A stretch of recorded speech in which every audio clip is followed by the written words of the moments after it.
Welcome back to Jay's Corner. We are back for another powerful and epic episode, man. I know I've been gone there for a minute, but I thank everybody out there in the Jay's Corner community. Been reaching out and checking on your boy. And so I appreciate you guys sending the responses, keeping the conversation going in our community. This show, for those who don't know, will be dedicated to my late uncle. We're burying him this Wednesday. And so just been handling some family business, taking care of my own mental. But I'm glad to be here and hopefully we'll have another action packed episode.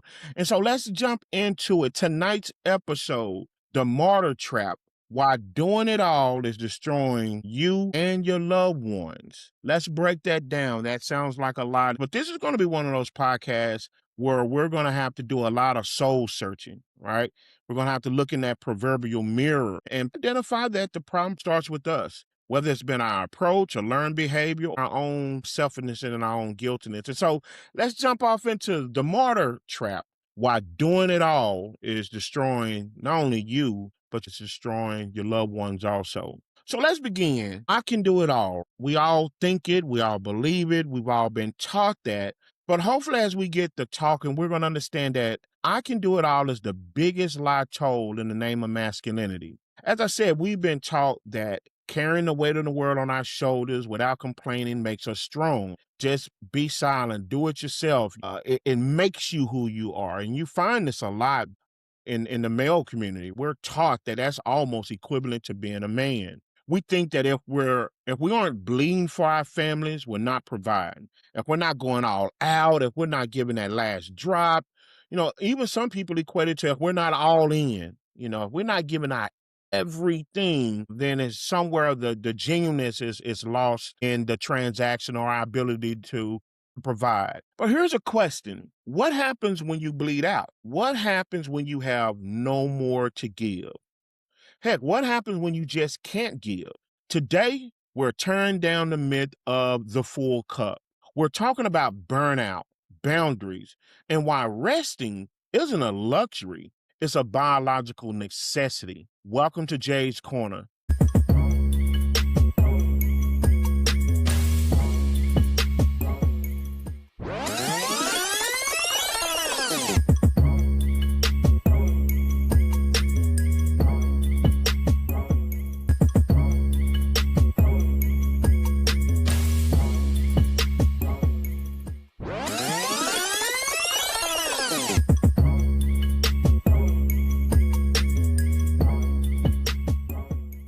So what I want to do, as I always do, I wanted to discover the deconstruction, right? We are talking about this martyr trap. So let's deconstruct what's really wrong with this, right? Hey, I can do it all. I can do it by myself. I give my all. What I want to do, I want to talk about something that every single driven person listening to this have felt, but no one wants to admit. And that's the guilt of rest, the guilt of rest. And we all know the feeling, right? We've all been there, whether we know it or not. We've all identified and had the feeling of the guilt of rest. Think about it. You finally sit down on the couch. Let's say it's a Sunday afternoon.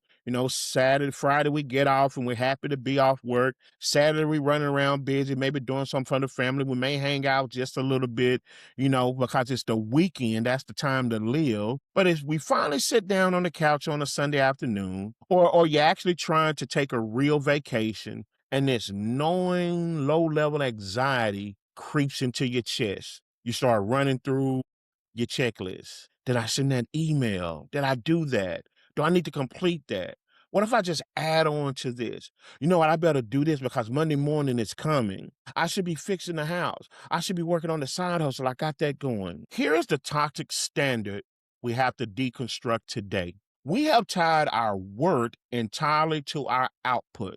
So it causes us to operate under the delusion that rest is the trophy or the reward for going hard, doing it all, packing everything in that moment.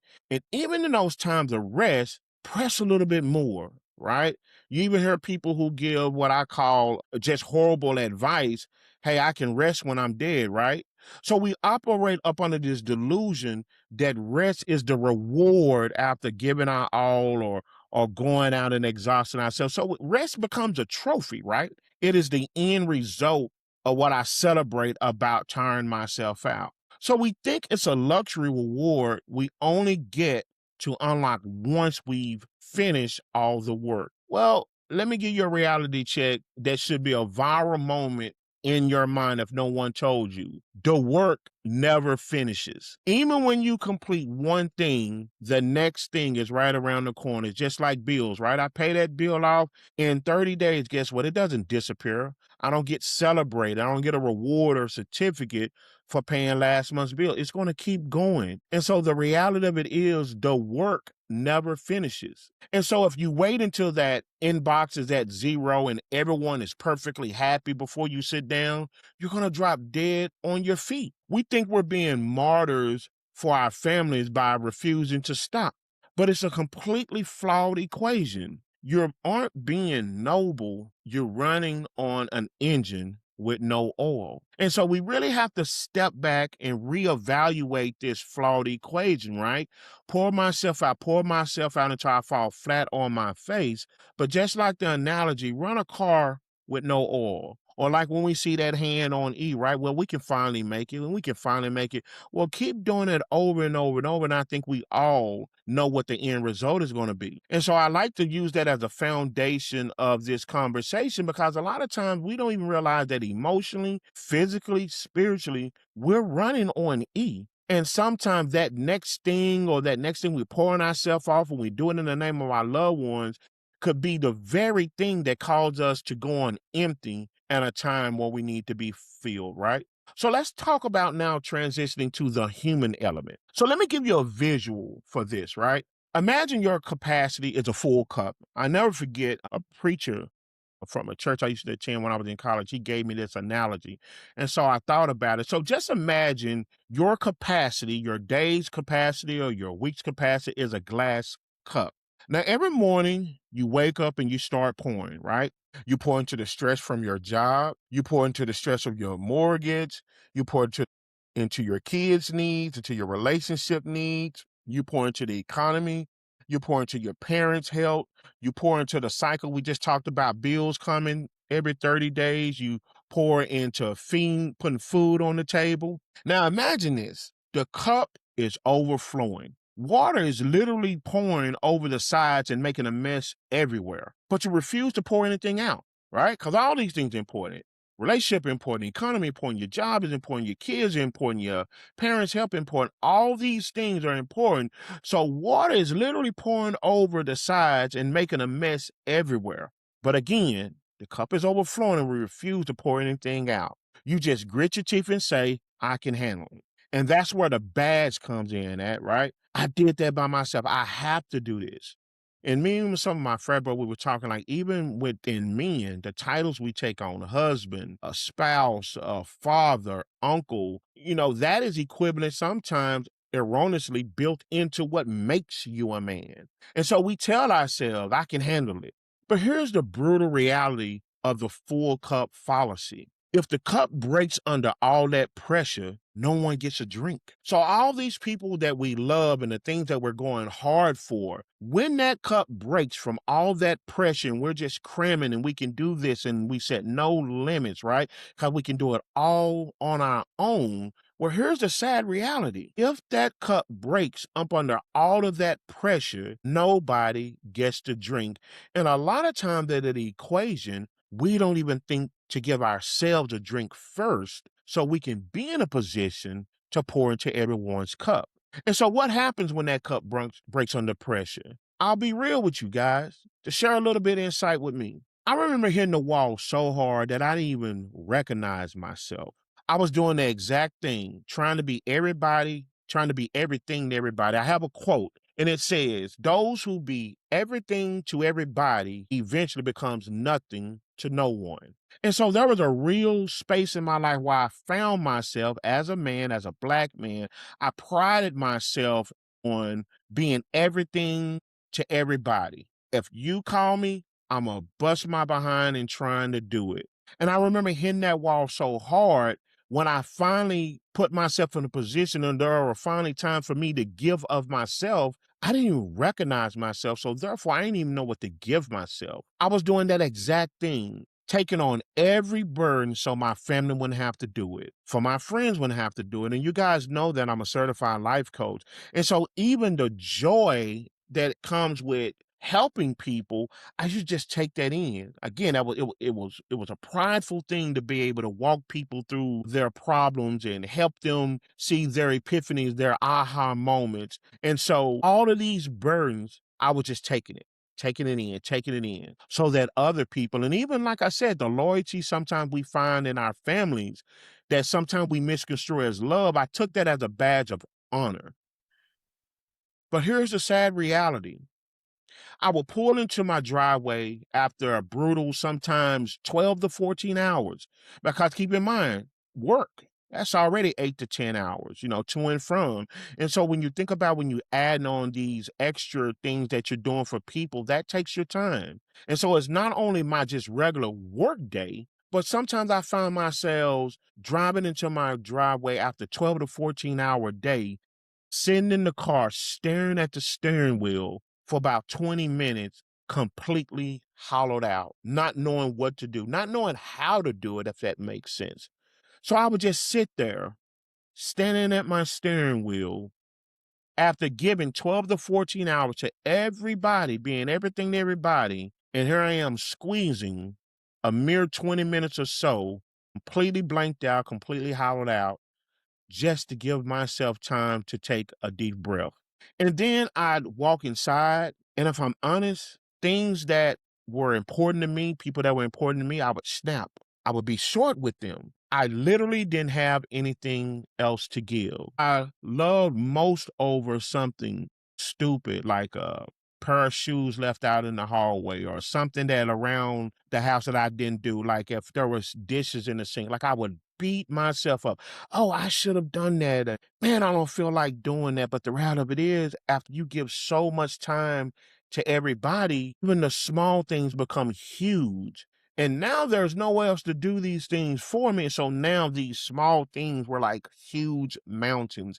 And that's not even including the real things that I was dealing with. And so I thought I was protecting my family by doing everything. I really thought I was protecting my loved ones.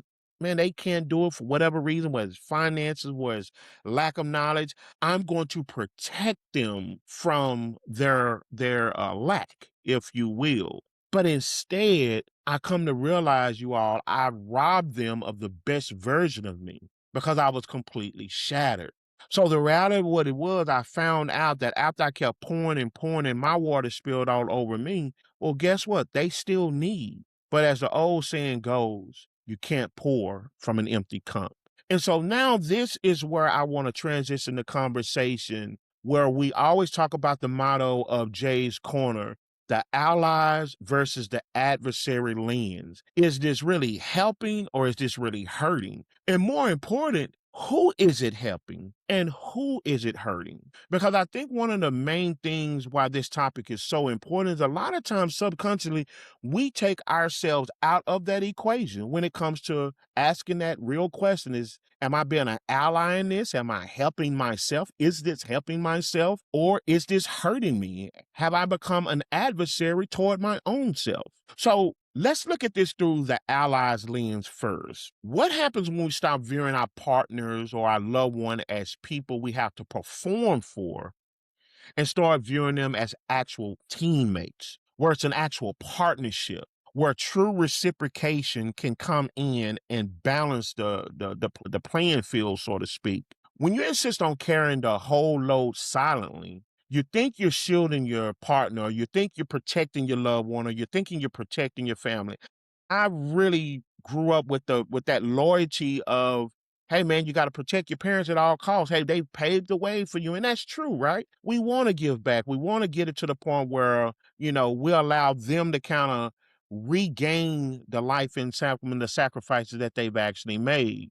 But let's think about that, right? How can we shift it from performing for them and become actual teammates? When you insist on carrying the whole load silently, you think you're shielding them from the inevitable, but here's the reality of it. Life happens to everybody. and life is going to continue to happen until we leave the face of this earth. So we're not shielding them, we're actually shutting them out. And this is where we don't think about ourselves. We present the lens as an ally to them that, hey, we're always there to help them, we're always there to bail them out. But in all truthfulness, we become adversaries toward ourselves and we shut them out because a lot of times the thought process of our needs, us needing being poured back into, goes unnoticed. And so, whether it's inadvertently or intentionally, we've completely shut them out in the things that we're dealing with ourselves because while we're doing all these other things and being everything to everybody else, we're also lying to ourselves and say we can handle our things by ourselves. So our loved ones and our partners and in our relationships, they don't want a martyr. They want a teammate. They want a balanced playing field. Silent suffering isn't a badge of honor. And this is something I had to learn.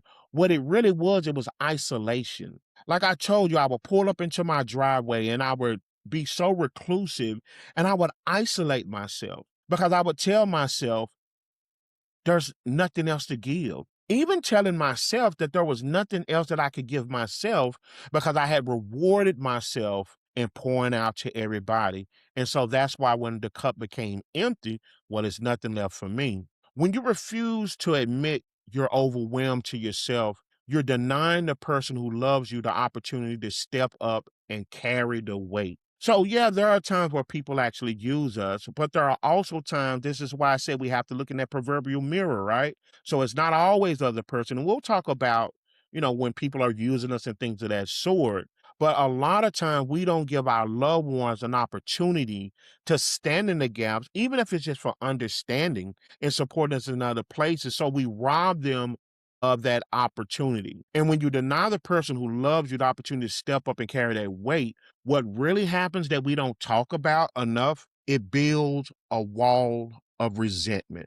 Yeah, we want to do the good thing. And yeah, we did it because, of the loyalty and of the title. But eventually, when you see that you can't do yourself, you subconsciously and inadvertently start second guessing yourself. And that's where that resentment starts to set in. And so what happens, sometimes people just shut down altogether. So now they finally put themselves first, but now it comes at the expense where they falsely say, where I'm sin bound, I'm take care of myself. Well, now you're just depleting your loved ones. So now you're putting them in isolation. So how do we get to that balance to where we don't build up that resentment, even for things that we once said that we did for the right reason, for the right people? True strength in a relationship isn't pretending you have unlimited capacity. That's the point that I'm actually getting at. Every one of us are imperfect human beings and we all have our limitations. What true strength is looking the person you love in the eye and saying, my cup is full right now. I'm tapped out and I need you to grab this side of the load. So it becomes more of a partnership. It becomes more of a teammate, right? If you're a fan of sports, even the star players don't stay out there 24/7, right? Because they know they have a team. And sometimes we have to be honest with ourselves first so we can be honest with our loved ones and say, look, I'm tapped out right now. My cup is full with my problems, or I'm empty. I have nothing to give and I need you to grab part of this, even if it's your own and you have to handle it on your own so that this thing can balance out. Now let's shift our attention to the adversary lens, right? We talked about the ally, how we want to do all the help and want to do all the right things, but the reality of it is it can allow us to build resentment. And it also can stunt the growth of our loved ones, especially when you're talking about your family and you're talking about your partner, to where even if they could have helped, you didn't give them an opportunity. So now let's turn our attention to the adversary lens. Now, there is a dark side to this that we have to confront, right? Because if we aren't careful, we don't just shut out our loved ones and our partners, we actively pull them under. And this is what I call the adversary lens. There's a massive difference between asking for a teammate and demanding a savior. And I think that's where that self-reflection has to be. Am I really setting myself up to build teammates in these relationships, or are we demanding saviors? See, when you constantly expect your loved ones to bail you out, now we're going on that other side, right? There are times where our loved ones automatically think that when any crisis, no matter how big or how small, happens in their families, because they know that we're going to step up and we're going to absolve that, well, now it's thrust in our hands. And so when we constantly expect our loved ones to bail us out, to fix our messes and to absorb our emotional chaos when we refuse to do the heavy lifting for ourselves, you're not being vulnerable. You're becoming their adversary. You're acting like they owe you a rescue, right? Think about it. There are some times where it's like it's owed, right? A lot of times we see that, unfortunately, when it comes to money. Well, even if you have a better paying job, if your finances are good or whatever that it took for you to work up to get to that level, it now becomes adversarial if you say no. Well, I know you got it. Well, you don't like me anymore. Why you acting different? But that's just not the reality. When it gets to the point where there is an act as if you're owed that rescue, that's when it gets toxic and unhealthy. And let me be incredibly clear about this next point. Expecting your partner, your loved one to constantly fix you is not love. It's a hostage situation. You're holding them hostage to things that in your own right you are responsible for. And so that's not love. Even if they choose to show up at your beckoning call, even if it's a family member, you're holding them hostage to their behavior. And I want to be very clear with that, because a lot of time we hide that in the guise of my son loves me so much or my mate loves me so much. But have you really thought about what situation it puts your partner in?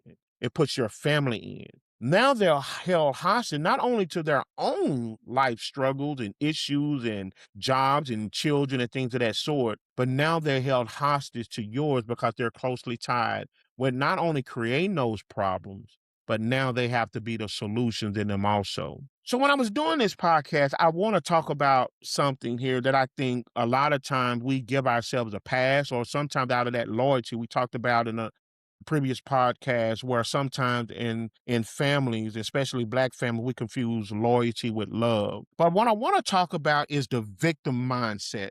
Right? Let's face it, life is brutal. I always say everybody get their turn. You can have the perfect day, the perfect week this week, and as soon as that clock changes, life happens, right? And the truth of the matter is, life don't take any commercial breaks. Life can get downright brutal. If I told you just some of the things that my family and I have experienced this past week, and just burying our uncle, that's a reality of life.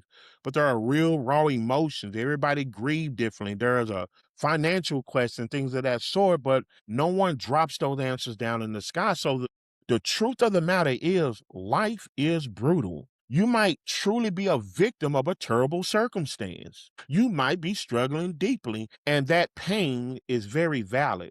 No one's saying just get over it. No, that's very valid, and it's a true thing, because that's how life is. But here's the thing. When you stay parked in the victim mentality, like when you decide that your family is obligated to bend to whatever you need, whenever you need it, you're stunning your own growth. By expecting them to always bail you out, you rob yourself of the emotional maturity required to step out of that victim role and actually become a victor.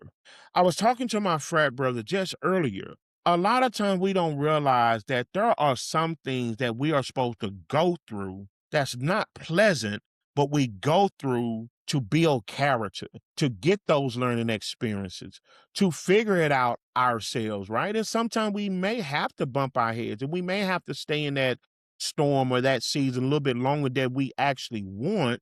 But that trade-off of someone always doing it for us, that's why you see a lot of people walking around without life skills. And so it becomes comfortable in that victim mindset, right? It's like I said, if I'm comfortable in this chair and everyone serves me from this chair, they bring me where I want to eat, they bring me everything they want to do, they come to the chair, they dress me, they clothe me, they cut my hair, and they do all those things. Well, this chair becomes comfortable, right?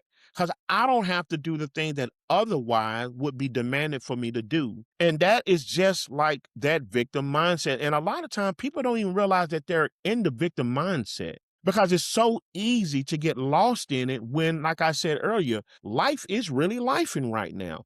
Things are really bad. I really am at my wit's end. I really do have real limitations, but we have to be forthcoming and have the emotional intelligence to understand that no matter what we deal with, no matter how hard it is, that victim mindset was not for us to stay there and get comfortable in. We have to turn our attention to how do I now shift from this very real, very valid victim mindset and becoming my own victor, not to where I'm just sitting back and obligating myself to have people to come rescue me all the time. So you have to stop growing. You stop growing rather the second you expect someone else to do the growing for you. And that's where we don't see our loved ones from the other ends through the adversarial mindset. Well, now they're handling all their responsibility. They're taking all their life issues and their life traumas and the things going on in their lives. Well, now they're growing theoretically to the point it's becoming a burden, and that's where that resentment comes in at. But you're not growing. And the truth of the matter is, no one can grow for you. Ultimately, placed in another like situation based on how well you've grown or your inability to grow, now they become a lifelong life support that you automatically need. Let me give you a real life example. I was thinking about this as I was putting this podcast together. Let's say you're spiraling emotionally, right? This world, we're going through a lot of things. And let's just say, for the sake of argument, we recognize that we are really spiraling emotionally, or you completely mismanage your finances again. I think that's one that everybody can relate to, right? It becomes taboo when we talk about finances. So let's imagine you completely blew it. You're known for doing this, and look, you mismanage your finances again. So that need is immediate. Instead of taking accountability, you dump the entire disaster on your loved ones, on your family, or on your mate, right? Instead of taking that self accountability, that growth, let me sit back. Okay, I was fortunate to have this help in the past. Let me sit back and look at what I could have done differently. Let me see how I can be better. Let me see how I can take that load off of them and do better this go around since they helped me, right? Instead of taking that road of accountability, you just dump that entire disaster on your partner's lap, and you just sit around and you just wait, and you demand they rework their budget. You demand that they come up with a solution. You're just pretty much sitting there just waiting with a handout. You demand that they stay up until 2 a.m. soothing your anxiety every single night, right? You treat them like your personal wrath. The danger in this is that there is no reciprocation. You're stuck in that victim mindset. And so now not only do they have to become a victor of their own issues, or sometimes they have to put their victim stage aside just to be your victim. And you never know it, because usually they can't tell you about their problem. There's no space, there's no bandwidth. Because, hey, when the need is there, you're calling them up. Hey, when I'm going through something, you're calling them up, and you expect that full space to be about you. But here's what you aren't looking at. What state does that leave them in? And I want you to really think about that, because I think a lot of times when we do reflect on this, we go back to the real valid issue. Yeah, life happens, but life happens for everybody. That is just a true reality. And so a lot of times we have to sit and pause and really not only think about what they can do for us, but think about them as the human beings that they are. What state does that leave them in? If they took those funds out of their bank account to bail you out, if they got a job in the morning and they got into it with their spouse, or the kids is getting on their nerves, and 2 o'clock in the morning you call them up because you know they're a good friend, or you know your mate is supposed to be there for you, and they give you that bandwidth, what are they left with? What are they left with emotionally? What are they left with spiritually? Physically, what type of toll is that taking on them? Financially, I was talking to my LB. Even if they have it, it's still a deficit. And so that's where that reciprocation comes in at. Do we really think about not the fact that as we are a victim, yes, we need help, but there should be an even exchange like a teammate. No, when LeBron comes out of the game or when SGA comes out the game, that next person is probably not going to play at a high level as them. But guess what? As teammates, they're thinking about each other winning. So there's some type of balance that they're going to put in place to give their all, not just where it's one sided, but we're all going to give it out, even if it's just for you to take a breath, even if for you to get a pass, even if for you to just be able to step back and deal with your own to recuperate to come back in and help us win. But the reality of it is that you're always thinking of each other and you're not just thinking about yourselves. The truth of the matter is they have their own lives. And I'm going to say this, mama, daddy, sister, brother, whatnot, they're not obligated to take care of your life because they're in your life. Even your mate, to death do us part the whole 9 yards. You are your own individual. You carry your own imperfections. You carry your own burden and things that you need to work on. So they're not there to be that rafter 24/7 at your beckoning call, like you would have a therapist, that you call up 24/7 at any point in time. They're carrying their own rocks in their backpack. And I think that's where it gets lost in translation, that sometimes we can just see what they're doing. And when we take that thing or whatever they're doing, we quickly go back and retreat and make our lives better or build whatever we're building with what they gave us. But the truth of the matter is they're carrying their own rocks in their backpack. And so when you come and you trade off, they give you this and you give them your rocks, man, where are they going to put that? It makes the load even heavier on them. And who rescued them? When you demand that they be your absolute savior, we're not just talking about regular help. We all need help. Like I said, life happens to everybody. But I'm talking about when you demand that your partner or you demand that your family be your absolute savior. They are do not pass go, do not phone a friend. Either you got to do this or else my life won't exist. You aren't thinking about their capacity. The same way you have lack, they can have lack in that moment. They could have had lack in a different way that morning. They could have had a lack that they experienced last week that in reality is causing what they're trying to give you that much more important, but there they are still listening, still trying to help. You're just drowning them if we're just being truthful. You're drowning them to keep yourself afloat. Could you imagine if we're both in a lake and I have to save you at the expense of drowning myself? And that's a clear picture that I want to actually paint. You're drowning them to keep yourself afloat. And so that's why I put in the name of this episode, you're not only destroying your loved ones who you're doing the good things for, or you want the good things to happen for, but sometimes not realizing that we can't do it all by ourselves. We're literally drowning ourselves. A true partner or a forward-thinking loved one doesn't look at the person they love and say, fix my life. Do it I'll just do it for me. I'll just sit back and wait till you do your thing, and then I'll pick up what you give me, and I'll go on about my life and just leave you with your rocks in your backpack. What a loved one actually does, they say, I'm struggling, but I'm going to put the work in to get better for me first and for us. And so that's where that teamwork has to come in. Even at times where we think we're being allies, we could reality be being adversaries, not only building up that resentment, but there are times when we can be adversaries, you all, to ourselves. So what is the blueprint? How do we fix this, right?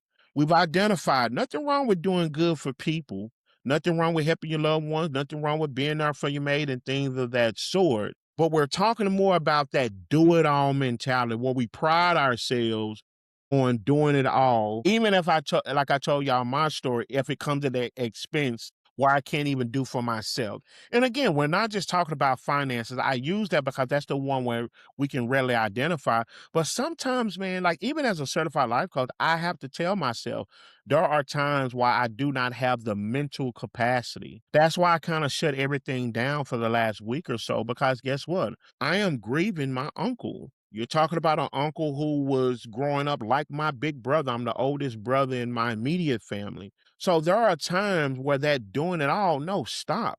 Don't mean I don't love my podcast, and I've definitely like that the fact that you guys rock with me and you guys been sharing your your heartfelt messages and things of that sort, but I had to step back, right? So let's explore what this blueprint looks like. How do we fix this, right? So let's look at some hard facts because this isn't just about feeling a little tired, right? We all go through that, bad days, argument with the spouse, family, bickering and things of that sort.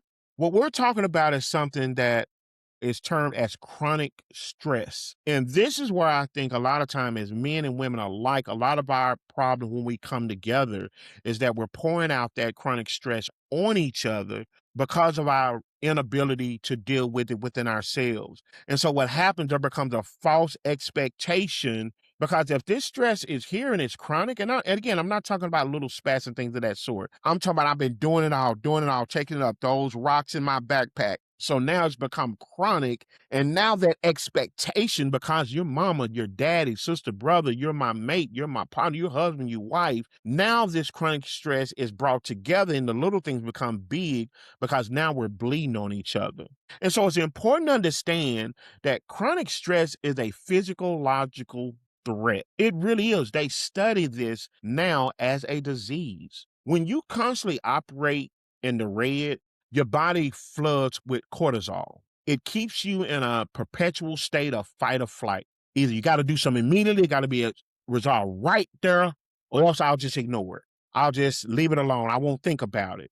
So there's only two ways to resolve it, right? Either got to be fixed right now, no thought about it. It's like life or death, in other words, right? Or else I'll just ignore it. Comb my matata, turn my back to it, close my eyes, whatever analogy you want to use. And so it keeps you in this perpetual state of, do I fight or do I fly away? Do I run away? Do I fight it? And that urgency becomes permeating over everyone who you say you love. And this becomes a hard conversation because guess what? Part of our loyalty is that we're supposed to not only take the issue away, but how can I take that perpetual state of fight or flight away? If you choose to fight all the time or leave it, and those are the only two options that you give yourself. So what happens long term, that leads directly, watch this point, and I'm speaking more specifically to my Black community. We talk about foods and eating right and exercising. Yeah, that's true. That's a part of our health. But did you even know that this chronic stress leads directly to high blood pressure, heart disease, and sometimes, unfortunately, an early grave? And so, even shifting our mindset from, yes, we want to take care of our body, we want to watch what we eat, we want to, get our daily checkups. But how can we do that when that chronic stress is going misdiagnosed? My men, more importantly, how can we really treat that chronic stress when we're wearing it like a badge of honor? And don't let me get into the point when it's something we can really do, right? Because the truth of the matter is, when we do good things for people, it makes us feel good. But what expense? So we're checking off all the boxes, eating right, and we're working out, and we're watching, our vices and things of that sort. But now here comes this chronic stress that's causing this high blood pressure, heart disease, and all these other illnesses. And so we're really, in reality, instead of solving some of these things or elongating some of them to deal with them, later on down the line, we're really just swapping it out, right? And so that's why I was talking about rest earlier, where it's not a trophy. It's not a badge of honor or a sticker that I get for the trade-off of this do-it-all mindset. Rest is a physiological necessity, exactly like water and oxygen. Without water and oxygen, your body will shut down. And I will be transparent with y'all. I had to learn this the hard way. I had to go to the hospital not knowing what my body was and actually collapsing, just giving you my transparent truth. I drink water. I do all these things in the whole 9 yards. And what I didn't realize, I was dealing with chronic stress. I was taking on everything, even in my personal life. And I didn't realize because, again, I was giving myself that badge. If I stay up all night and get this podcast done or get this book written, then I'll get to sleep on Saturday morning. Well, by the time Saturday morning get here, like I said earlier, man, let me just knock out these 5 emails. 5 emails turned into 20 emails. And then from these 20 emails, there was 4 other things in there that I had to do. And so now Saturday evening had became Saturday night. Let me step away and just get out and hang with the fella. But I got to rush back and reward myself with some sleep because I had a long Saturday. And now Sunday morning comes. Okay, you go to church because guess what? You got to go to church. You get home, don't include some other things you have to do around the church. And so now it brings me back to what I said at the top of the episode. I'm sitting in my car and I'm trying to rob my own life of just 20 minutes to collect myself, just to breathe. And then guess what? In less than 24 hours, Monday mornings come knocking. Guess what? You now have to go with the obligation of getting your work week started. And so it's very important for us to understand, let's lose this analogy where rest is a reward for us literally driving ourselves in the ground. No, rest is a physiological necessity, just like water and oxygen. Your body needs it. Your body's going to tell you need it. Just like when you get thirsty, just like when you can't breathe, your body is telling you, I need it. We have to take off this reward mindset to well, press on through. Well, stay up that extra hour and knock it out. Well, take on that one other thing. Well, really, I don't have it, but I guess I could do this and then I'll just juggle this later. No, we not only need rest physically, but we also need rest mentally. We only have a limited capacity to take our own in. And like I said, life happens. This morning was a good day. By this evening, my world can be turned upside down. And so a lot of times that rest does not even include just laying in a physical bed on a couch somewhere and resting physically. What I've found is that we have to rest here mentally first to be able to appreciate the resting physically. And that's a conversation I had to have with my doctor. I used to pride myself, well, I don't need that much sleep. I can just get rest. Well, you know why? Because I was running myself in the ground doing it all, so to speak. And so my mind did not register the need of resting here first. So that's why there was no need for me, or there was not any value in resting physically. But eventually that wore your boy down. And so let's change this narrative where resting is a reward or something that we get a trade-off and running ourselves in the ground trying to do everything. So what I want to do, I want to give you guys a blueprint, right? Now you tweak this because you know your own lifestyle, but here is the blueprint. Here is the action step to take your life back this week. We don't want to put this off. How can we change this week? We are doing a no audit. Yep, you're right. That's what I said. We're going to do a no audit. What I want you to do, I want you to look at your life right now and identify exactly one obligation that you took on out of duty rather than actual capacity. Just one thing, right?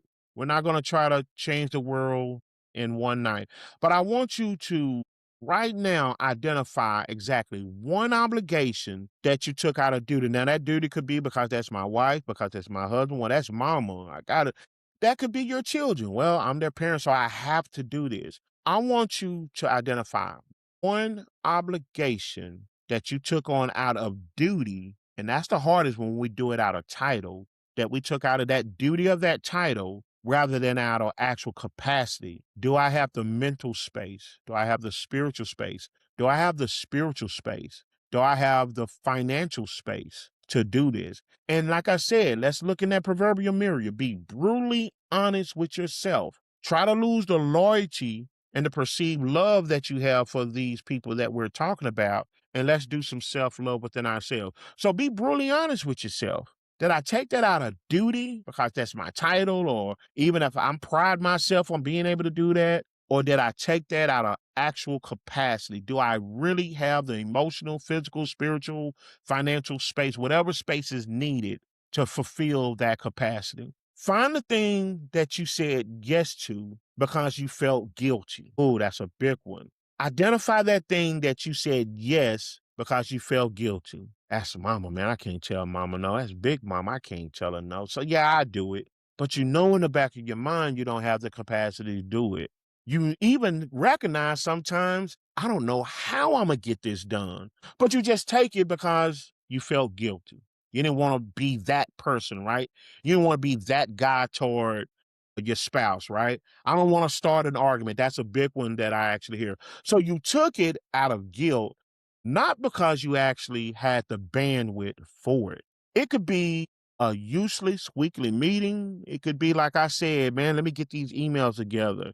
It could be a favor you keep doing out of obligation. Like you say, givers never say no, right? So it can even be a true favor that you're doing from the kindness of your heart, from a genuine place, but you're just doing it out of that. Now that obligation is there. Now that need is there. And like I said, that other person, they don't even have to worry about it, because guess what? You become that built in life raptor. Or watch this. And this is something I am so guilty of. It could be a commitment that drains you. Quick story. For those who don't know, I'm a spoken word artist. I love spoken word and performing poetry. I remember early on, I used to always love being behind a mic. And so after getting good and getting known in that crowd, you would have people send you flyers and asking you, and especially the ones used to get me, man, come perform in my church. Oh my goodness. I can't say no to the church, right? So I gotta go. But what does that mean? I gotta write something. I gotta perform something. I gotta make sure the words right. So I took on these commitments. But the truth of the matter is, if I look back to them, yeah, I enjoyed doing them. I'm glad people were blessed by it. But they drained me, y'all. And so really try to identify even those commitments that we take on. And yeah, we do. And yeah, we appreciate them. And yeah, we can do them. But they're literally draining us. Now, here's your homework here for Jay's Corner. No, you don't have to write a paper or anything like that. But seriously, your homework is to delegate it or drop it entirely. Now, this is going to be the challenge. And this is why I said that self-reflection is going to be key. Because see, a lot of time, and I talk about this all the time, a lot of time we misconstrue loyalty and love. And I'm willing to bet, at least this was my experience, sometimes the loyalty of these titles, mama, daddy, sister, cousin, boyfriend, girlfriend, husband, and wife, it makes it hard for us to justify delegating it and definitely dropping it in its entirety. We have that false sense of obligation to outside things, which causes us to not to have the bandwidth for ourselves. And I want you to do that today, you guys. Challenge yourself with this homework assignment to delegate that thing, find a way, even if it's sitting down having that conversation. You don't even have to come up with the solution all yourself, but have the tenacity within yourself once you identify that one thing, whether it's commitment, like I said, whether it's something you're doing out of obligation or something you're doing out of guilt. Sit down and have a conversation with whoever you need to and be honest with yourselves. Can I delegate this thing? But don't stop there. Because if you cannot delegate it, then let's have the real conversation. Is this something that I need to drop in its entirety? In other words, take back that space in your cup. Give yourself an opportunity. If you've been pouring out to everyone and ultimately your cup becomes empty, the only person who's responsible for taking back that space so that your loved ones and other people can pour in your cup is you. Because I guarantee you, if you try to pour from an empty cup, well, you're doing something that no one has managed to do. And like I said, we have to have real conversation about how these things, whether we know it or not, whether we think about it or not, where we don't get serious with the conversation when we're talking about things where it's affecting our health, where we're suffering from high blood pressure, heart disease, and all these other things we're talking about, where on one lens, like I said, we're thinking it's about just health from eating, exercise, things of that sort. But really, we're trading it off with that real chronic stress that we're dealing with. And like I said before, ultimately, man, we're leaving this world too soon because we're misdiagnosing that chronic stress that not only our own life is bringing up on us when life happens, but we're inadvertently or rewarding ourselves taking other people's lives struggles and we're putting those rocks in our backpacks, and there are literally no more room because maybe our backpacks are filled with the rocks we have. So that's our homework assignment. Identify that one thing, and be honest with yourself. Are you dealing with doing it out of duty or you're doing it out of actual capacity? And in order to do that, be honest with yourself. Do I have the capacity to do this? Am I doing it out of guilt, or am I really having a conversation with myself? Do I have the bandwidth to actually do this? Right? Am I doing this because I committed myself to it and I don't want to be embarrassed? I want to go back on my word, but I'm trading it off by draining myself. So that's your homework that I hope that all of you all do. Even do this with your loved ones. Even sit down with your spouse and do this. The whole goal is that we have to take back that space in our cup. So yeah, it's good that we're pouring out for everybody else, ladies and gentlemen, but we got to take back that space. So when it's our turn to be reciprocated back into, well, at the very least, we have space in that cup so that we can get back full and do this thing all over again, where we're becoming allies to each other and not adversaries to each other. And we definitely don't want to be adversaries toward ourselves. So I say all this to say what? Look, you guys, we have to stop romanticizing burnout. We have to quit rewarding that. I was talking about single mothers and single fathers, right?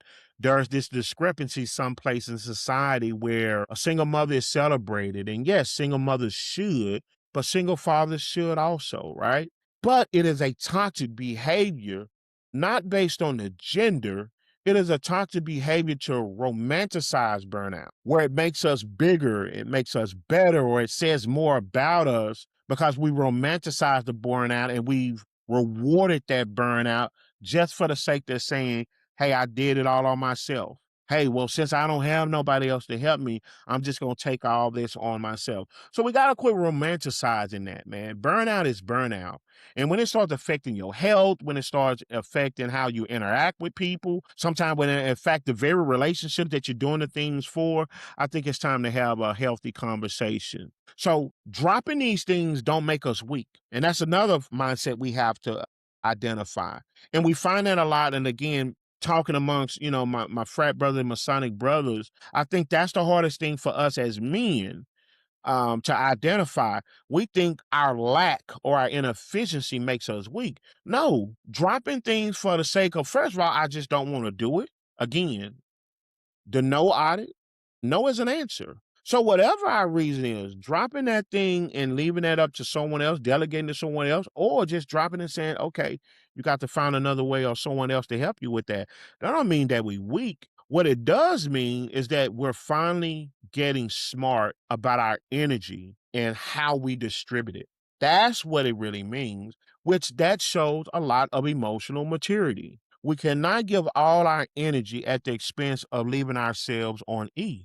That's just not the case. But I know this goes against everything we've been taught, right? Because we've always been taught, man, do your all, go hard, go over and beyond. So I want to hear this from you. I want this to become an ongoing conversation. So when this episode drops, let me know how this audit went. Let me know how that homework actually went. Because I know it's going to be a challenge because we've been taught, right? We have been taught based on who this is. That's my loved one. That's my mama. That's my daddy. I got to do this. And we do have real worries, right? Well, if I don't do it, how they're going to actually figure that out? But like I said, in another podcast, the hero complex, we don't ever want to rob anybody of their struggles at the expense of those life lessons so that they can grow and have emotional maturity. If not, we will always find ourselves having to be there 24/7, even at the expense of our lives come, and those people cannot reciprocate it because of the actual spaces that they're in. So really think about it, is stepping back and taking a break a sign of weakness? Or is it the only actual way to protect your family in the long run? Ultimately, even if we find our loved ones, even if we find our mate in a situation where they are the victim, in the long run, I think we can all agree that we eventually want them to become victors and we want them to become self-sufficient, so that the greatest reward is to step back and say, I was a part of their journey and process. I wasn't the process for them. Ladies and gentlemen, man, this has been a great one. The Martyr Trap, while doing it all, is destroying not only your loved ones, but it's destroying yourself. I hope something from here was edifying, man. We have to get back with taking care of ourselves emotionally. As you guys know, I'm very passionate about mental wellness. And so hopefully this has allowed you to at least challenge that thought of doing it all, putting that badge on ourselves and thinking that, we're getting some out of that only to having to do it again. And then we can shift our mindset to where rest is not a trophy, it's not a badge. No, it's something that your body needs. We talked about it like water and oxygen. Without that, we go through health issues mentally, physically, and ultimately, it could lead to our demise. And so I always say, if you enjoyed this episode, if you know someone who needs this information, heck, if you as a couple and you and your family need to sit down and have this conversation, watch this episode, tag one of your loved ones in it, tag one of your family members in it, because look, this can be a hard conversation, especially if you've been in that space for a long time, and here you come, trying to apply some emotional maturity and trying to create or take back that space for yourself. It can be a very hard conversation. It can be a very vulnerable conversation, because that other part is going to feel you're stepping away, or something has to be wrong, or what will they do now that you're pulling back and, quite frankly, creating that void, or at the very least giving them an opportunity to find other ways to resolve that issue. And so that's why I say this is not a one-off conversation. Let's keep this conversation going. And so, like I say, tag a friend who you think may need to hear this, or a loved one, or sit down as a couple or with your loved ones. Let's start the conversation about what we're doing and whether or not it's working in the long run. Because we could be doing it all today, but really be doing a disservice towards all, even with the good deeds that we're doing. You guys, the only thing I have left, this has been a great one. Thank you guys for tuning in. And like I said, shouts out to the Jay's Corner community, man. I really haven't had the time to respond to all of the responses on social media, and even I got some texts, but I do appreciate you guys praying for me and my family as we get ready to prepare to lay my uncle to rest. But as always, you can follow me on social media, TikTok, Coach Jay Hester, social media. Definitely going over there to Jay's Corner on Facebook, man. That's where the family is at, man. That's where we talk on and off, man. Drop your comments on past episodes, this episode, where we get to know each other, man, and become more allies to each other, and find out ways that we don't have to be adversaries. Even if we agree to disagree, you probably disagree with everything I said. Hopefully not in this episode, but that's okay, man. At least we starting the conversation. And so, if you haven't done so already, follow me on social media. It really helps a lot. Go to YouTube, like, follow, share, subscribe. It definitely allows me to continue bring you guys great information like this. Sneak peek, I want to let you guys know, if you haven't noticed already, it's some on my shirt. No, I'm just kidding. We are in the business, man, of doing paraphernalia, man. And so, if you enjoy the Jay's Corner, man, you want to be a part of the family, man, I will be talking more about the Jay's Corner hoodies. We have t-shirts, and we have a whole bunch of things that's actually coming. And so hopefully that'll be something, man, that we can support each other on. And so look forward to that. And as always, if you're looking to get your mind right, look, man, a lot of time we don't get it in that one-on-one. A lot of time we can't get it from our loved one. Hit me up at Grow From Your Roots for a free consultation, and we can talk about that offline. And keep in mind that information is always at the highest level of confidentiality. So until next time, remember, protect your peace, protect your mind, and more importantly, let's protect each other. We're allies, you all, not adversaries. I'm Jay. Peace out from Jay's Corner.